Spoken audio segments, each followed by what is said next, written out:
Bonjour, moi c'est Pierre Palu, j'ai 29 ans, je viens de Clermont-Ferrand. Donc on est de nouveau cette année sur l'Enduo avec une petite nouveauté cette année puisque je participe avec un nouveau coéquipier, Thibaut Martel, pour qui c'est la première fois ici. Donc voilà, on va essayer de garder le même objectif, à savoir la victoire, mais on va essayer de pallier un petit peu son manque d'expérience à lui sur cette épreuve avec mon expérience à moi qui commence à être grande. Je suis à ma 10e participation je crois. Donc on va essayer de faire du mieux possible pour viser la première place. Justement, tu disais 10 participations, c'est quoi le palmarès avec autant de participations à l'Enduo? De tête comme ça, il y a 4 victoires, il y a au moins 3 secondes places, une victoire en soft la première année. De tête c'est à peu près ça. On va toujours battu devant sur cette épreuve, c'est une épreuve que j'affectionne et qui m'a toujours bien réussi. Là vous venez de rentrer de faire le repérage du prologue, comment tu le sens? Un beau prologue cette année et puis encore une nouveauté, c'est qu'on était habitué depuis presque 5 ou 6 ans sur la même spéciale qui était juste à côté du paddock. Un nouveau aussi cette année avec une spéciale assez sélective où ça va être assez technique, assez physique. Il ne va pas falloir commettre trop d'erreurs et juste essayer de bien partir demain, pas s'enflammer, rester sur ses roues en fait. Voilà, c'est un peu l'objectif de ce soir. Thibaut Martel, on vient de voir sortir le pilote de Saint-Chély d'Apché, Nicolas Bizoul au 5 et en 3 Saguenel et Emmanuel Aldotin, les officiels bêta.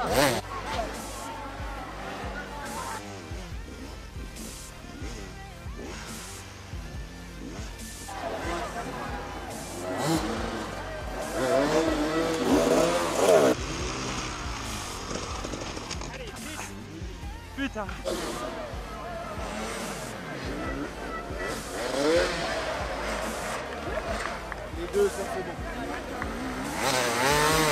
Le prologue d'hier s'est pas trop mal déroulé malgré des petites erreurs, mais bon c'était prévisible sur un parcours plus technique que les autres années.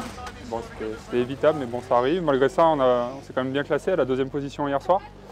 Ce matin, peine plus compliquée, hein, des conditions aussi un peu difficiles bon, pour tout le monde. Hein, le sol était un peu gelé, on a quand même assuré le coup malgré une chute de Thibaut là, mais bon, par chance il s'est pas fait mal.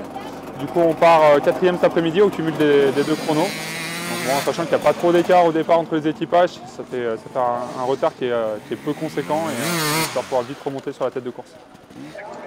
L'organisation a annulé une boucle, du coup est-ce que ça change le format de la course? Vous avez la tête plus comment ça va se passer, les bouchons, etc. Ça change le format de la course dans le sens où déjà on pense rouler moins de nuit et des bouchons qui vont être plus tôt et plus conséquents. Donc la stratégie de toute façon que ça soit ce parcours actuel ou l'ancien tracé, c'est de vraiment attaquer fort dès le début pour essayer de mettre de l'écart, être en bonne situation.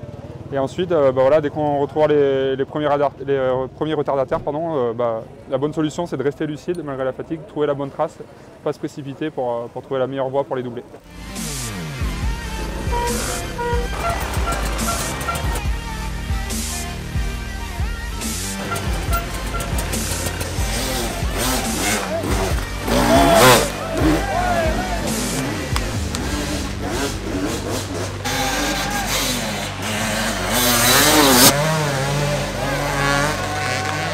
C'est bien ça, Pierre!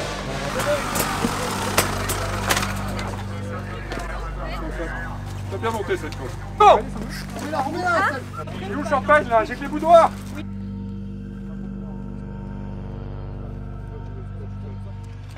Perdez pas de temps.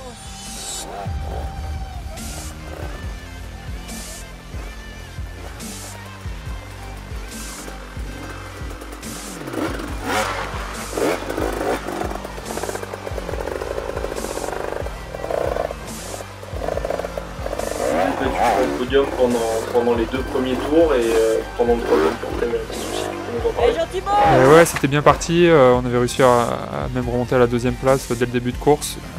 Voilà, un bon début d'épreuve. Voilà, malgré que ce soit la première fois pour Thibaut, ça a bien roulé. Et puis sur la fin, malheureusement, j'étais rattrapé par un petit peu des problèmes digestifs qui me suivent maintenant depuis plusieurs saisons. Je pensais avoir trouvé la solution, mais ça ne l'a pas fait encore cette année. Maintenant, il n'y a plus qu'à chercher encore et puis à trouver pour revenir plus fort sur la prochaine épreuve à Alès.